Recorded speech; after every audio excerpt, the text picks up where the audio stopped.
Hello guys, welcome back to our channel. This is me with Mallu episode opening സീനിൽ റാഞ്ചിയുടെ വാക്കുകൾ കേട്ട് hero അങ്ങനെ ഷോക്ക് ആവുകയാണ്. ഇത്രയും വലിയ ഒരു വമ്പൻ ട്വിസ്റ്റ് അതവൻ പ്രതീക്ഷിച്ചിരുന്നില്ല.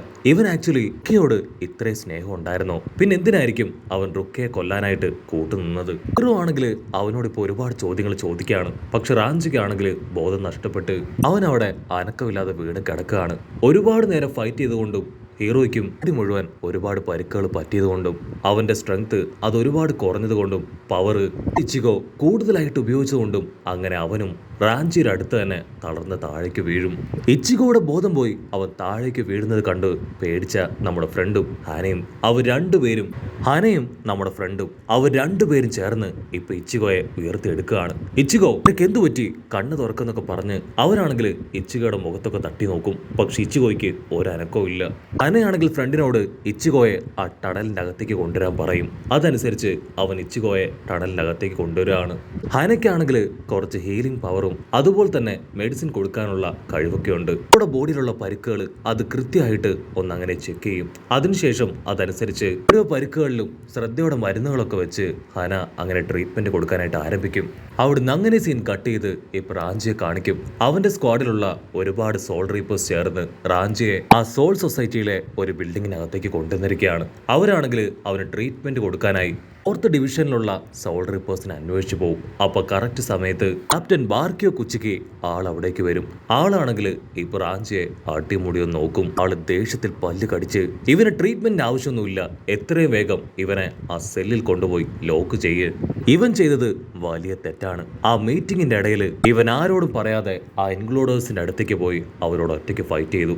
അത് വലിയ തെറ്റാണ്. സോ ഇവന് യാതൊരു തരത്തിലുള്ള ട്രീറ്റ്മെന്റ് കൊടുക്കാൻ പാടില്ല എന്ന് പറഞ്ഞ് ആ ബാഹ്യ കുച്ചിക്ക് അങ്ങനെ നടന്നു പോകും. അത് കേട്ട് അവിടെ ഉണ്ടായിരുന്ന ഒരു ലേഡി സോൾ റീപ്പർ അവളാണെങ്കിൽ വിളിച്ചു പറയും, അയ്യോ ഇല്ല, ഇവന്റെ കണ്ടീഷൻ അത് വളരെ വേഴ്സ്റ്റ് ആണ്. എത്രയും വേഗം ട്രീറ്റ്മെന്റ് കൊടുത്തിട്ടില്ല എങ്കിൽ ഇവൻ മരണപ്പെടും. അതിനാ ബാഹ്യ കുച്ചിക്ക് അവൻ ഫുൾ കലിപ്പിൽ അവളോട് പറയും, ഞാൻ നിങ്ങളുടെ ക്യാപ്റ്റനാണ്, എൻ്റെ ഡിസിഷൻ അത് അൾട്ടിമേറ്റ് ആണ്. ഉടനെ ആ വെള്ളമുടിയൻ അവളെ പിടിച്ചു വെക്കും. അതിനുശേഷം ആ വെള്ളമുടിയനാണെങ്കിൽ അവളോട് പറയും, നീ ഓവറായിട്ട് ഈ സ്ക്വാഡ് 3-യിലുള്ളവരോട് വലിയ അനുകമ്പയൊന്നും കാണിക്കേണ്ട ആവശ്യമില്ല. ഓൾറെഡി ചില കാര്യങ്ങളൊക്കെ ഞാൻ അറിഞ്ഞതാണ്. ക്യാപ്റ്റൻ ഐസനും അതുപോലെ തന്നെ റുക്കയുടെ ബ്രദറും അവർ രണ്ടുപേരും തമ്മിൽ എന്തോ ചില പ്രശ്നങ്ങളുണ്ട്. അതുകൊണ്ടാണ് ഇപ്പൊ ഈ സോൾ സൊസൈറ്റിയിൽ ഒരുപാട് അഭിപ്രായ വ്യത്യാസങ്ങളും തർക്കങ്ങളും പ്രശ്നങ്ങളും ഒക്കെ ഉണ്ടാവുന്നത്. എപ്പോൾ വേണമെങ്കിലും എന്ത് വേണമെങ്കിലും ഈ സോൾ സൊസൈറ്റിയിൽ സംഭവിക്കാം. സോ നീ വളരെയധികം കെയർഫുൾ ആയിരിക്കണം ഈ സമയങ്ങളിൽ. അത് കേട്ട് അവളും ഷോക്കാവാണ്. കട്ട് ചെയ്താ വീണ്ടും സീനിയർ ആയിട്ടുള്ള സോൾ റീപ്പേഴ്സ് എല്ലാവരും ചേർന്ന് ഇപ്പോൾ ഒരു മീറ്റിംഗ് കണ്ടക്ട് ചെയ്തിരിക്കുകയാണ്.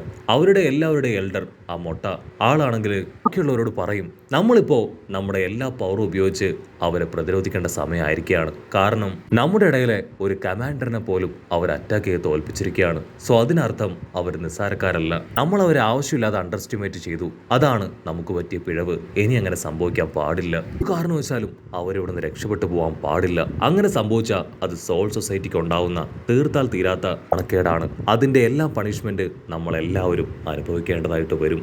കട്ട് ചെയ്താ ഇവിടെ ഹീറോയെ കാണിക്കും. അവനാണെങ്കിൽ പതിയെ കണ്ണു തുറക്കും. അവന്റെ തൊട്ടു മുൻപില് ഹനയും ഫ്രണ്ടും അവർ രണ്ടുപേരും അവനെ നോക്കുകയാണ്. ഹനയാണെങ്കിൽ അവന്റെ പരിക്കുകളിൽ മരുന്നൊക്കെ വെച്ചു കൊടുത്ത് ബാൻഡേഡ് ഇട്ടു. അവൻ ചാടി എഴുന്നേറ്റ് വീണ്ടും ഫൈറ്റ് ചെയ്യാനായിട്ട് തയ്യാറാവുകയാണ്.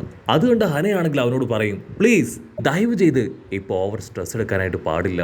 ഓൾറെഡി നിന്റെ ബോഡി അതിപ്പോ ഭയങ്കര വീക്കാണ്. പക്ഷെ ഹീറോ ആണെങ്കിൽ എനിക്ക് റുക്കയെ അവളെ രക്ഷിച്ചേ പറ്റൂ. എന്റെ മുൻപിൽ അധിക സമയമില്ല. മാത്രമല്ല എന്നെ വിശ്വസിച്ച് എന്നോടൊപ്പം വന്ന എൻ്റെ ഫ്രണ്ട്സ് അവരും ഇവിടെ എവിടെയൊക്കെ ഉണ്ട്. അവർക്കും ഒരാപത്ത് സംഭവിക്കാൻ പാടില്ല. എനിക്ക് അവരെ കണ്ടെത്തി പ്രൊട്ടക്ട് ചെയ്തേ പറ്റൂന്ന് പറഞ്ഞ് അവൻ മുൻപോട്ടേക്ക് ഹനയുടെ കൈ തട്ടിമാറ്റി പോവാണ്. ഇവിടെ ബ്രദറിനാണെങ്കിൽ വേറെ വഴിയില്ലാന്ന് മനസ്സിലാക്കും. ഹീറോയെ കൺട്രോൾ ചെയ്യാൻ ഞാനിത് ചെയ്തേ പറ്റൂന്ന് പറഞ്ഞ് അവൻ ഇച്ചിഗോയുടെ മുൻപിലേക്ക് വന്ന് കൈ ചുരുട്ടി ഇച്ചിഗോയെ ആഞ്ഞിട്ടിക്കും. ആ ഒരു ഇടിയിൽ ബോധം നഷ്ടപ്പെട്ട് ഇച്ചിഗോ അവനങ്ങനെ അടിച്ചു വീഴുകയാണ്. അതിനുശേഷം ഹനയും ബ്രദറും അവർ രണ്ടുപേരും ചേർന്ന് വീണ്ടും അവനെ യഥാസ്ഥാനത്ത് കിടത്തി ഹനയാണെങ്കിൽ ട്രീറ്റ്മെന്റ് കൊടുക്കും. ഹന ട്രീറ്റ്മെന്റ് കൊടുക്കുന്ന സമയം അവരുടെ ഫൈറ്റ് അത് വീണ്ടും ഒന്നുകൂടെ ആലോചിക്കും. ആ ഫൈറ്റിന്റെ ഇടയിൽ ഹീറോയുടെ കയ്യിൽ നിന്ന് തെറിച്ചു പോയ ആ അതാണെങ്കിൽ അവനിപ്പോ പോക്കറ്റിൽ നിന്ന് പുറത്തേക്ക് എടുത്ത് നമ്മുടെ ബ്രദറിനെ കാണിച്ചു കൊടുക്കും. ഇതെനിക്ക് നടന്ന സ്ഥലത്ത് വെച്ച് കിട്ടിയതാണ്. ഇച്ചിഗോയും റാഞ്ചിയും തമ്മിൽ ഏറ്റുമുട്ടിയപ്പോൾ ഇച്ചിഗോയുടെ കയ്യിൽ നിന്ന് തെറിച്ചുപോയ മാസ്ക്. ഇത് ആക്ച്വലി ഒരു ഹോളോ മാസ്ക് ആണ്. ഇതെങ്ങനെ ഇച്ചിഗോയുടെ കയ്യിൽ വന്നുവെന്ന് എനിക്കറിയില്ല എന്ന് പറഞ്ഞ് അവനും ബ്രദറും അവർ രണ്ടുപേരും ആ മാസ്കിലേക്ക് തന്നെ നോക്കും. അവിടുന്ന് അങ്ങനെ സീൻ ബ്ലാക്ക് ഔട്ട് ചെയ്ത് ഇവിടെ റാഞ്ചിയെ കാണിക്കും. റാഞ്ചി ആണെങ്കിൽ ആ ക്യാപ്റ്റൻ പറഞ്ഞതുപോലെ തന്നെ ഒരു സെല്ലിൽ ലോക്ക് ചെയ്തിരിക്കുകയാണ്. പക്ഷെ അവൻ ആവശ്യമായിട്ടുള്ള ട്രീറ്റ്മെന്റ് ഒക്കെ കൊടുത്തു കഴിഞ്ഞു.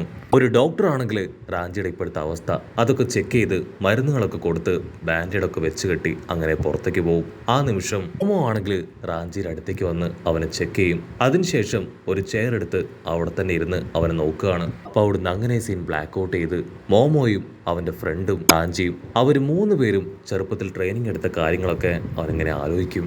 മോമോ പെഡിനാണെങ്കിൽ നന്നായിട്ട് അറിയാം റാഞ്ചിക്ക് എത്രത്തോളം റുക്കയെ ഇഷ്ടമാണെന്ന്. റുക്കയെ കണ്ടു കഴിഞ്ഞാൽ അവൻ എല്ലാവരെയും മറന്ന് അവളുടെ അടുത്തേക്ക് പോകും. മോമോ ആണെങ്കിൽ ഇപ്പോ റാഞ്ചിയോട് ചോദിക്കും, നിനക്ക് റുക്കയെ ഒരുപാട് ഇഷ്ടമാണല്ലേ? എന്റെ മനസ്സ് അതെനിക്കറിയാമെന്ന് പറഞ്ഞ് അവളാണെങ്കിൽ ക്യാപ്റ്റൻ ഐസോയുടെ അടുത്തേക്ക് വരും. ഐസനാണെങ്കിൽ ഇപ്പൊ അവളോട് ചോദിക്കും, റാഞ്ചിക്ക് അവനിപ്പോൾ എങ്ങനെയുണ്ട്? അതിനവൾ പറയും, കുഴപ്പമില്ല, അവൻ ഓക്കെയാണ്. അവളാണെങ്കിൽ ഇപ്പോൾ ക്യാപ്റ്റൻ ഐസോയോട് ഒരു റിക്വസ്റ്റ് ചോദിക്കുകയാണ്, ദയവ് ചെയ്ത് ഇന്ന് ഒരേ ഒരു ദിവസം ഈ റൂമിലിരിക്കാനും എനിക്ക് റാഞ്ചിയെ അവനെ ഇടയ്ക്ക് ശ്രദ്ധിക്കാനുള്ള പെർമിഷൻ അത് നിങ്ങൾ തരണം. അതിന് ഐസോ ആണെങ്കിൽ ഓക്കെ പറയും. അവൾ അകത്തേക്ക് വന്ന് അവിടെ ഇരിക്കും. പക്ഷെ അല്പസമയം കഴിയുമ്പോൾ അവൾ പതിയെ ഉറക്കത്തിലേക്ക് വീഴുകയാണ്.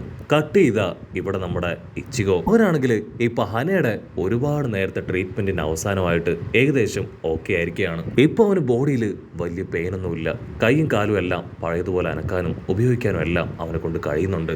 ഇച്ചിഗോയ്ക്കാണെങ്കിൽ ഇപ്പൊ റാഞ്ചിയെ കുറിച്ച് ഓർത്തായിരിക്കും ഒരുപാട് ടെൻഷൻ.